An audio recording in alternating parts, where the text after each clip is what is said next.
was only 15 years when I met my brother. He looked at me in his face, lit up for joy.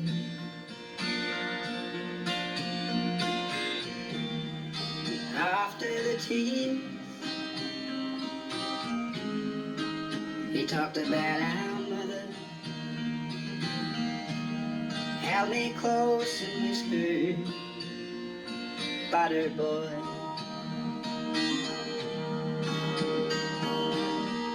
And I remember drinking wine and talking with my brother. I had a drink that he didn't think I should.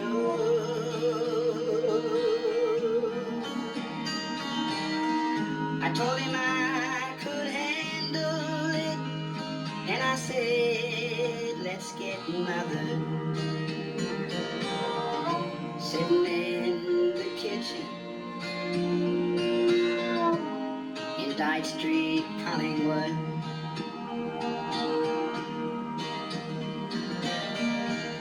We take a walk to Fitzroy early in the morning, when sometimes family life became a strain. We stand outside the cellars, greeting friends we knew were coming. Grabbed a quart and walked to Charcoal Lane. And I remember sitting in the laneway with my brother, sharing cigarettes and company.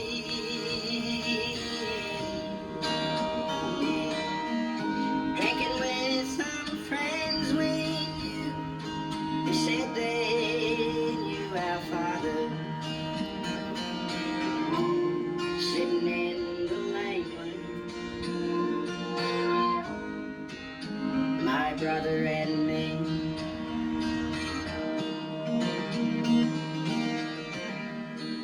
Now the lanes were not forgotten, but the parks became our haven, and everybody knew the park is law.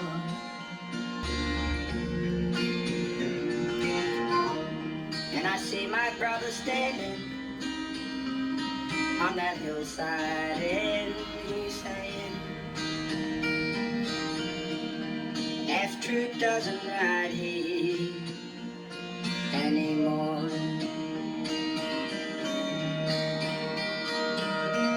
And I remember dancing around the jukebox with my brother, dancing to and singing, I can help. All over Australia, Aboriginal land was invaded. Aboriginal people pushed and shoved around by gold rushers. What happened to Aboriginal people then? It is still happening to Aboriginal people today. Low living conditions and the bad treatment of Aboriginal people is Australia-wide. They've been forced away from their traditional way of life to live in misery like this. The living conditions of Aboriginal people wasn't created yesterday. It was created with the coming of the white race. They came in big mobs from all over the world, Western Australia, looking for gold. The soles of their white feet trapped along the shores of Fremantle. The stampede was on inland to Coolgardie. The spread of their greediness went in all directions, north, east, south, leaving their rabbits. Natives retreated, leaving 8 dead. We don't know how many people shot. We don't know the tally, but His diary says that he shot those people. He could have shot the people right from Coolgardie right up to this water road. North of Menzies, I buried gelignite around the outskirts of my camp and made hand grenades of dynamite in short fuses. Then the fun began. Spears began to come from all sides. I pressed the detonator. Dirt, shrubs and blacks went up in the air. I threw a few hand grenades, but no more spears came whizzing about me. At daybreak, I walked out to view the 10-minute battlefield. 14 dead natives, blood trails led all over the place.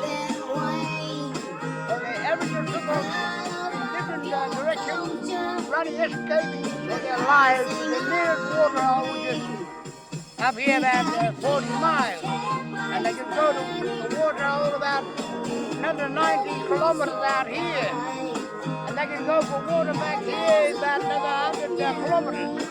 So we know this water was the main water that came and watered these camels. And then he went up north from here about 12 kilometers from here, north from here to Menzies, where he found the 600 gold. I stopped my camel. At my feet lay quartz specimens studded with gold. Filled with excitement, I jumped to the ground. My heels crashed into a pile of nuggets. Nuggets and quartz lay everywhere. The place was literally saturated with metal. I hustled back to the camels for sacks. In 2 hours, we had gathered up 750,000 pounds worth of gold. The next morning, we started for Coolgardie to record our claim. All day we rode as if we were possessed. We had taken a room at the Palace Hotel and were carrying the bags carefully in when one of them broke. There was a wild scramble amongst the loungers and many cries of "Where is your mind?" I invited them to join me in a drink. Champagne it was to the tune of 4,000 pounds. I posted directions and bedlam broke loose. Out of town the mob went in a solid pack. The rush had set in. This wind-swept, desolate place, which until a few hours before had known only the pad of the blackfellow's feet, was now an excited, roaring camp. Life ran high and tumultuous. Lust, greed, avarice, generosity, hope, despair whirled around in a mad dance. Every day teams were coming in by the hundreds, camels loaded with corrugated iron for buildings. 34 public houses were erected in 6 weeks. The place was a hotbed of thieving and lawlessness. The government surveyor came out and surveyed the town site. Building lots were 30 by 50 feet and sold for £884 a piece. As the mayor, he had the privilege of choosing the rest of the council. On TV I saw a story of the Brisbane Blacks. Here, as in Coolgardie, Story that is touching, a story that is right. In the story, a group of people sitting in a park, drinking in harmony, drinking until was shot dead when officers burst into a house in the inner city suburb of Marrickville early today. Heavily armed police stormed the flat in the last of 6 overnight raids around the city. 2 shots were fired into 29-year-old David Gundy's chest and arm. He died before reaching hospital. Aboriginal protests as the inquest into the Gundy killing begins. About 200 protesters marched from SWAT headquarters in Liverpool Street to Parliament House. He described claims that the SWAT squad had put civilian lives at risk as an affront to our professionalism. Police got the wrong man, shooting an innocent victim. He was buried today in Botany Cemetery. Today, a jury inquiring into the controversial death found the shooting had been an accident. Bogies, the cattle bogies. Corroborative. He got promoted and became the Commissioner of Police in Perth. His name is Mr. Dave Hunt.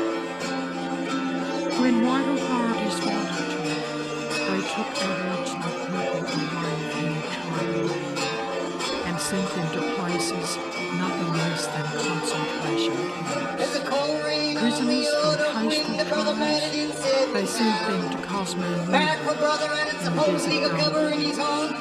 Prisoners from the desert tribes, they sent to Moore River native settlement, today called Gully, They sent some to Rock and across the sea from where the water was thick. They had to build a prison in the country Newbury for the people of the Noongar people. Now when they get the barbed wire fence, Mr. Lonergan was sitting down there and Mr. Ronald was with the Aboriginal Well, they took him out at point blank range. one family ran away from Newbury and they went out in the boating back in the 12 gauge shotgun. slavery those times, 1939 to 45. Aboriginal people were forced to labour on cattle and sheep stations. Many were branded like Terrorists dressed in or burned uniform on the under the foot protection to of stop the them law. escaping. Terrorized blacks The Aboriginal people are living on the fringes, carting water for miles and miles. No running water, no electricity, no home, no nothing, no land. What's this place here? This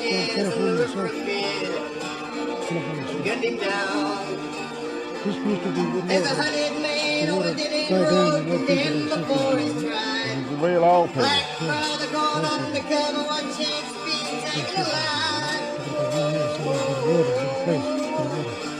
How many miles out from town is Sophie? Sad rivers of tears, 200 years, remember a fear. Getting down. You ain't safe outside on Freedom Street, you ain't safe inside the game. With a shotgun and a stun gas, a license. So they move on to the next one, and when that dries out, they move again. Gunning down. Sad rivers of tears, 200 years, remember a fear. Gunning down. Gunning down.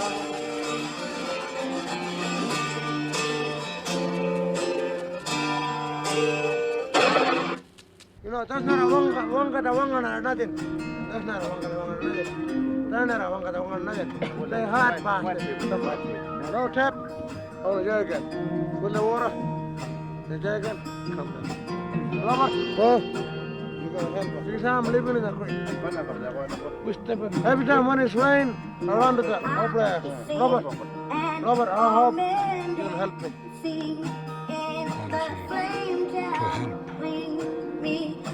And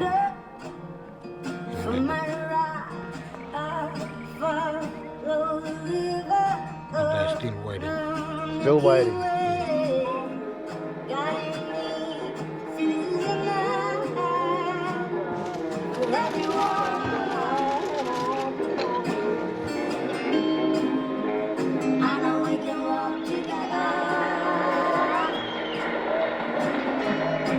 A song from Charlie, one of the contributors from the prison to the day's events. This was on Thursday at Fremantle Jail.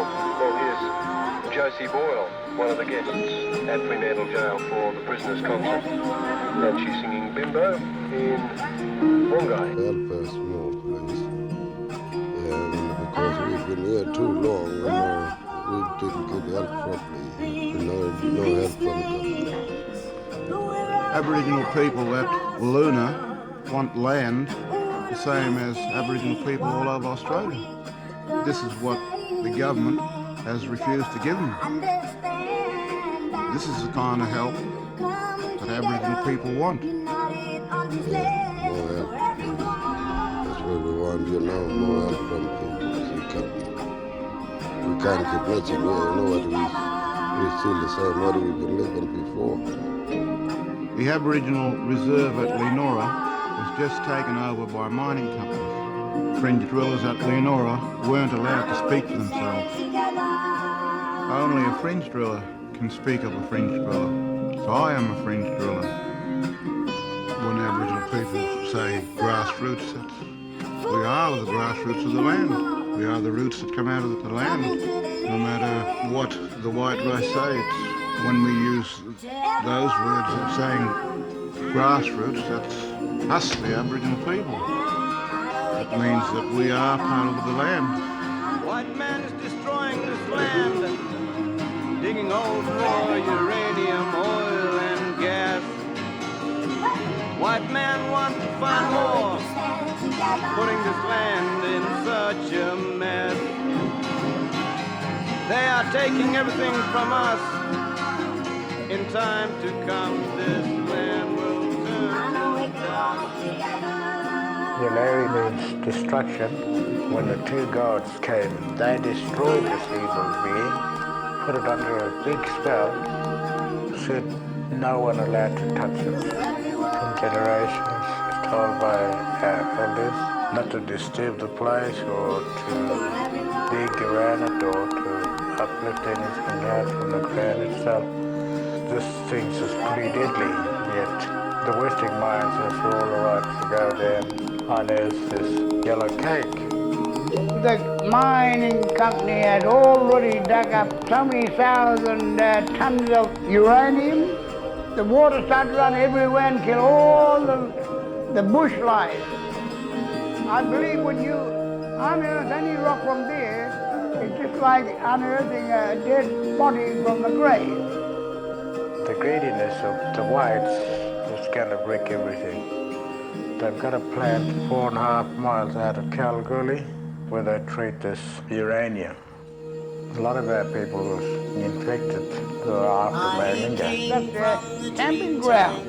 And some of them got infected with their eyelids falling out, their skin started to eat away. I saw them in Adelaide. A lot of people died there. It hasn't been recorded. About 300 to 400 people who was destroyed. For 40,000 years I've been the first Australian.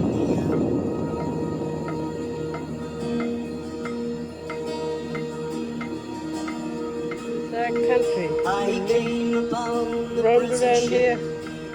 down by iron chains. Red off I the bought bush. the land into All our people is thrown around down in the gullies. I'm a settler. Come down here hunting. I'm a farmer's wife on a dry and barren run. Let's get a lot of barley. There's plenty to eat. I became Never Australian. thought of any food. Of course, we know where to go to the trees.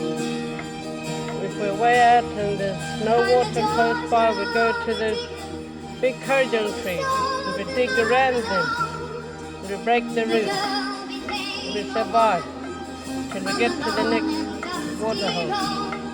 And all through this country, all the Aboriginal people, they know exactly where the rock holes are and how long it would take them to go right through where the water is, right around through the Camelback Hill. This is the land that our Aboriginal people lived in it, and we loved it, and we survived in it. It's a magnificent country, beautiful country, and we want our children to go on and to keep this country that belongs to us. I still get a strong feeling towards it, see. I myself handed down to my children and from their children, on and on, it keeps on going. It never fades away. Is the government of Australia going to give land back to the Aboriginal people? Or will our children of tomorrow go through the injustices that we, the Aboriginal people, went through? False promises and the torture, killing and the ignorance of no understanding. Forced away by 90 years of lust for power and greediness. Forced to the fringes of town.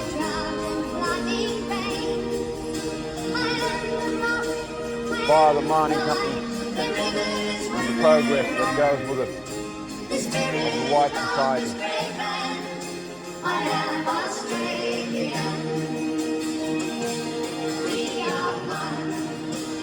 Land will actually survive. Land means everything to him. Builds up his dignity back in him, makes him feel that he's responsible for himself and sharing. He doesn't want just a house and a yard and down the back. He people wants land as a whole. They want to run cattle, sheep, start farming or create things for themselves in the way that they feel it's going to suit them. They know, they're experts. The planners of their own destiny. Land to the Aboriginal people is self-controlled by them themselves, with no white ideas attached to it. It's not just scraps of reserve land. They've got to have huge strips of land to live as a whole, as a large community of people. It's not the population of here and now, the Aboriginal people living out. It's the coming generation. You've got to have that land first to build. Only then will the Aboriginal people have a future to build what is planned out for those children of tomorrow.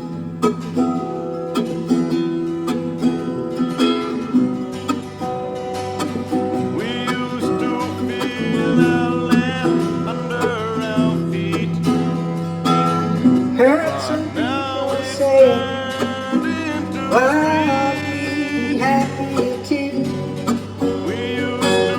They would say such silly things if they only knew the pain that we have suffered, for the price we had to pay. Now we're all still suffering up to this very day. So sing it, give us back our dances, give us back our song, give us back that kind of thing where we all belong. Yeah, give us back our language, set our spirits free. Let us live the way we want, and happy we be.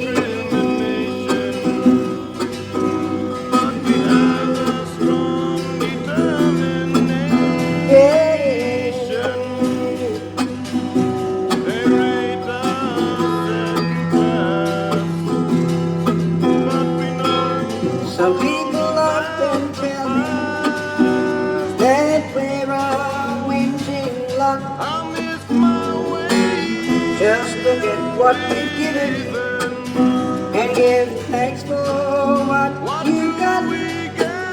All the way back in the dream time, where our legends wrote out before. Our wealth was in our culture, not mistaking white man's gold.